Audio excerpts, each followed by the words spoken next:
आदाब और नमस्कार। आप देख रहे हैं बेंगलुरु अखबार। जब से बिहार के चीफ मिनिस्टर नीतीश कुमार ने कैश सेंसस की रिपोर्ट को पब्लिश किया है, पूरे देश में यह मांग उठ चुकी है कि हर स्टेट में कैश सेंसस रिपोर्ट को आम करना चाहिए। कल कांग्रेस वर्किंग कमेटी की जो मीटिंग हुई उसमें भी एक आवाज़ निकली कि जितने इंडिया में स्टेट्स हैं वहाँ पर इस रिपोर्ट को पब्लिश करना चाहिए। तो कर्नाटका में भी कांग्रेस की सरकार है।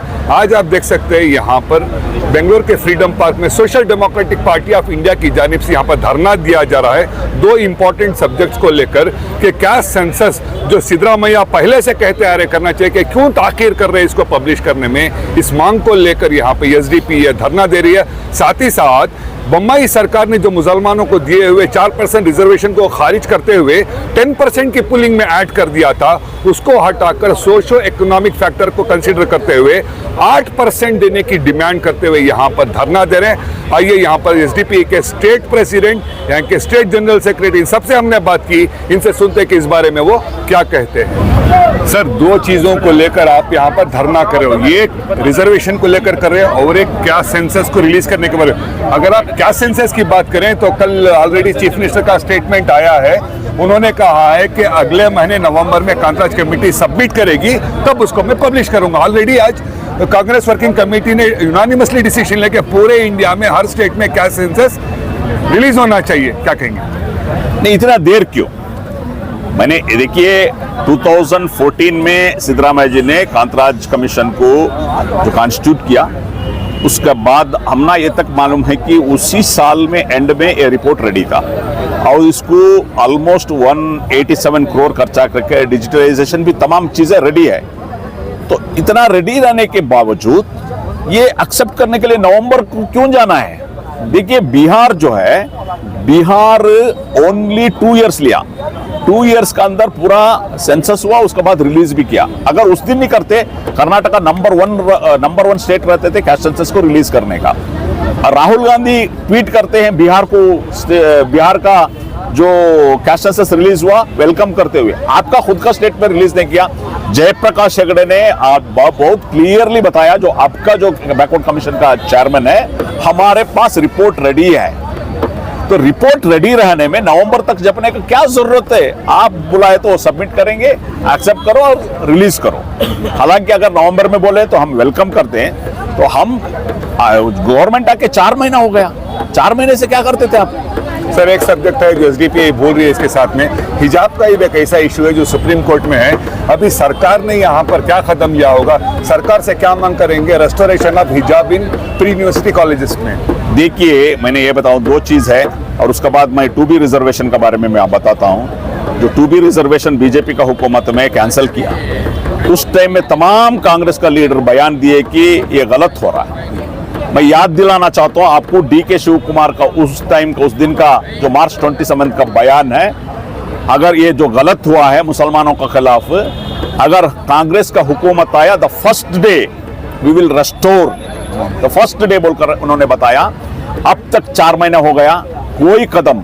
हालांकि आप जानकारी लीजिए, मेरा जानकारी का मुताबिक अब तक कैबिनेट का 10 या 11 मीटिंग हुआ, एक कैबिनेट मीटिंग में भी ये सब्जेक्ट नहीं आया।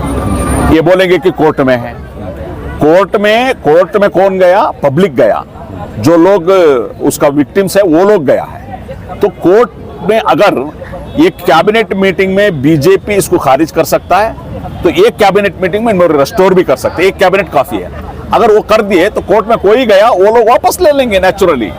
ಕರ್ನಾಟಕ ರಾಜ್ಯ ಸರ್ಕಾರ ಆಡಳಿತಕ್ಕೆ ಬರೋದಕ್ಕೆ ಮುಂಚೆ, ಈ ಕಾಂಗ್ರೆಸ್ನ ಆಡಳಿತ ಸರ್ಕಾರ ಬರೋದಕ್ಕೆ ಮುಂಚೆ ತಮ್ಮ ಏನು ಪ್ರಣಾಳಿಕೆಯಲ್ಲಿ 2B ರಿಸರ್ವೇಷನ್ ಬಗ್ಗೆ ಮತ್ತು ಕಾಂತರಾಜ್ ಆಯೋಗದ ಬಗ್ಗೆ ಒಂದು ವಿಚಾರ ನೀಡಿದರು. ನಾವು ಆಡಳಿತಕ್ಕೆ ಬಂದರೆ 2B ರಿಸರ್ವೇಷನ್ ರಿಸ್ಟೋರ್ ಮಾಡ್ತೀವಿ, ಮೀಸಲಾತಿ ಪ್ರಮಾಣವನ್ನು ಹೆಚ್ಚು ಮಾಡ್ತೀವಿ ಮತ್ತು ಕಾಂತರಾಜ್ ಆಯೋಗದ ವರದಿಯನ್ನು ಬಹಿರಂಗಗೊಳಿಸ್ತೀವಿ ಅಂತ. 4 ತಿಂಗಳಾಯಿತು.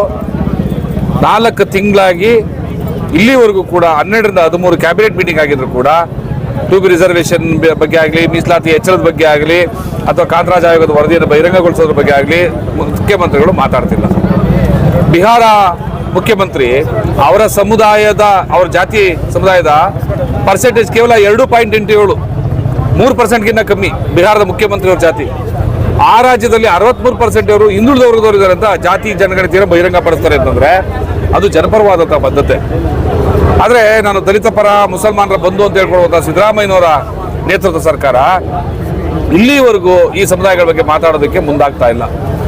ಸೊ ನಾವು ಹೇಳೋದೇನು ಅಂತಂದರೆ 17% ಇರುವಂತಹ ಮುಸಲ್ಮಾನರಿಗೆ 8% ರಿಸರ್ವೇಷನ್ ಅನ್ನು ಹೆಚ್ಚಬೇಕು. 2% ಇರುವಂತಹ ಬ್ರಾಹ್ಮಣ ಬನಿಯಾಗಳಿಗೆ ನೀವು 10% ರಿಸರ್ವೇಷನ್ ಕೊಡ್ಬೋದಾದ್ರೆ ನೀವು 17% ಇರುವಂತಹ ಮುಸಲ್ಮಾನರಿಗೆ 8% ರಿಸರ್ವೇಷನ್ ಯಾಕೆ ಕೊಡಬಾರ್ದು ಅನ್ನೋದು ನಮ್ಮ ಪ್ರಶ್ನೆ.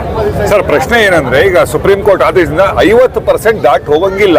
ಈಗ ನೀವು 8% ಏನ್ ಕೇಳ್ತಾ ಇದ್ದೀರಾ, ಎಲ್ಲಿ ಸೇರಿಸಬೇಕು ಅವ್ರನ್ನ 8%? ಹಂಗಾರೆ ಸಿದ್ದರಾಮಯ್ಯನವ್ರು ಏನು ದಡ್ರ? 70% ಮೀಸಲಾತಿ ನಾವು ಹೆಚ್ಚು ಮಾಡಬೇಕು ಅನ್ನುವಂತಹ ವಾದವನ್ನ ಅವ್ರು ಯಾವ ಆಧಾರವಾಗಿ ಇಟ್ಕೊಂಡು ಮಾಡ್ತಾ ಇದ್ದಾರೆ? ಅವರೊಬ್ಬ ವಕೀಲರು, ಅವ್ರಿಗೆ ಗೊತ್ತಿದೆ ಹೆಂಗ್ ಮಾಡ್ಬೋದು ಅಂತ. ಪಕ್ಕದ ತಮಿಳುನಾಡಿನಲ್ಲಿ 69% ರಿಸರ್ವೇಷನ್ ಇದೆ, ಪಂಜಾಬ್ನಲ್ಲಿದೆ, ಹರಿಯಾಣದಲ್ಲಿದೆ, ಬೇರೆ ಬೇರೆ ರಾಜ್ಯಗಳಲ್ಲಿ 50% ಮೀಸಲಾತಿ ಪ್ರಮಾಣವನ್ನು ಮೀರ್ಬೋದಾದ್ರೆ ಕರ್ನಾಟಕದಲ್ಲಿ ಯಾಕೆ ಮುರಿಯಕ್ಕಾಗಲ್ಲ? ಆಗುತ್ತೆ. ಅದಕ್ಕೆ ಬೇಕಾದಂತಹ ಸಾಂವಿಧಾನಿಕವಾದಂತಹ ತಿದ್ದುಪಡಿಗಳನ್ನ ಮಾಡ್ಕೊಳ್ಬೇಕಾಗ್ತದೆ.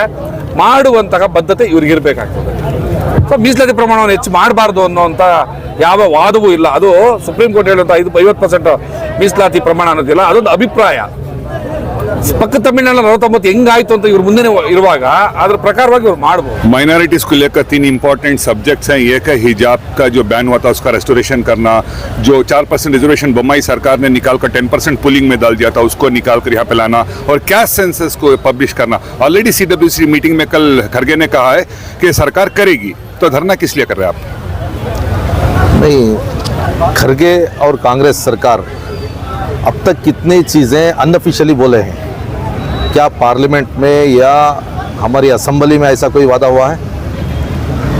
इलेक्शन के दिनों में और इलेक्शन के बाद बाहर पब्लिक में कन्फ्यूजन के लिए और स्पिरिट को तोड़ने के लिए इस तरीके के बहुत से डायलॉग्स होते हैं. अगर खरगे साहब बोले हैं तो सिद्धरामैया साहब फ़ौरन कैबिनेट बुलाएं, 48 आवर्स के अंदर डिक्लेयर करें, कोई मसला नहीं है. और ये जो हमारा एहतजाज है ये हमारा दस्तूरी हक़ है, और हम तकरीबन 10 दिन पहले इसका प्लानिंग किए और ये पूरे स्टेट के तमाम हेडक्वार्टर्स में ये प्रोटेस्ट होने जा रहा है. खरगे साहब बोले इसलिए आज प्रोटेस्ट किए हैं, इतना बड़ा इंतज़ाम हम नहीं कर सकते. और ऑलरेडी हमारा प्रेस कॉन्फ्रेंस हुआ है, ट्विटर कैंपेन चलेगा, मोहल्ला लेवल पर धरना बैठा जाएगा, अवाम के अंदर बेदारी पैदा जाएगी.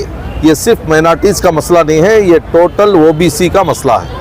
जितने भी बैकवर्ड पसमानदा तबक़ात हैं उनका ये सब्जेक्ट है, और ये सब्जेक्ट में social democratic party of India तमाम को बेदार भी करेगी और हक़ लेने की कोशिश भी करेगी. कांग्रेस का कहना है कि ये 2B रिजर्वेशन का मामला हाई कोर्ट में है, वो कुछ नहीं कर सकते, इंतज़ार करने की वो बात करते हैं. अगर पॉलिटिकल विल है तो तमाम चीज़ें बहुत आसान हैं. कोर्ट में क्या मामला है और कैबिनेट को क्या पावर है, किस तरीके से उसे विड्रॉ कर सकते हैं, ये बहुत सी चीज़ें हैं जिस पर काम कर सकते हैं. पहले सरकार का मन बनना ज़रूरी है, और सरकार उसी वक्त में मन बनाती है जब अवाम बेदार होती है, और वो बेदारी का काम हम कर रहे हैं. SDP हमने देखा है कि तमाम इतने सारे जो भी इश्यूज होते हैं कम्युनिटी को लेकर, सोसाइटी को लेकर आवाज़ उठाती है. एक इंपॉर्टेंट सब्जेक्ट है रिसेंट पास में हुआ है, वो है आवाज़ को दबाने का काम जो नरेंद्र मोदी सरकार करे, जो मीडिया के जिनको जेल में बंद किया जा रहा है. इसके बारे में SDP का क्या मानना है? SDP चाहती है कि मीडिया को पूरी आज़ादी दे, और एक्टिविस्टों को, हुकूक़ के लिए लड़ने वाले ह्यूमन राइट्स एक्टिविस्ट हो, सोशल एक्टिविस्ट हो, एजुकेशनल एक्टिविस्ट हो, सबको उनके दस्तूरी हुकूक़ दिए जाएं. ये हमारा स्पिरिट है, ये हमारा कल्चर है. हन्नान भाई, हमने हमेशा देखा है कि जो हमारे मसाजिद है जहाँ पर दीन की बात हमेशा जुमा के बयान में होती है, क्या आपको लगता है कि वक्त आ गया है कि मेंबरान से आवाज़ लगाई जाए इस तरह के हमारे हुकूक़ के बारे में, क्योंकि आज के नौजवानों नस्लों को इसके बारे में इल्म ही नहीं है? जी, मेंबरों बहराब से जुल्म के ख़िलाफ़ आवाज़ उठाना और हुकूक़ को हासिल करने के लिए बेदारी पैदा करना, उनके अंदर हिम्मत अफजाई करना, ये इस्लाम का कल्चर है और इस्लाम की ज़िम्मेदारी है. सबसे बड़ा फरीज़ा ये है कि हम ग़ुलामी से निकलें और सिर्फ खालिक की ग़ुलामी करें. ग़ुलामी से निकलने के लिए हुकूक़ मिलना ज़रूरी है, हुकूक़ मिलने के लिए बेदार होना ज़रूरी है, बेदार होने के बाद ही लड़ाई लड़ी जा सकती है. वही process social democratic party of India करने जा रहा है.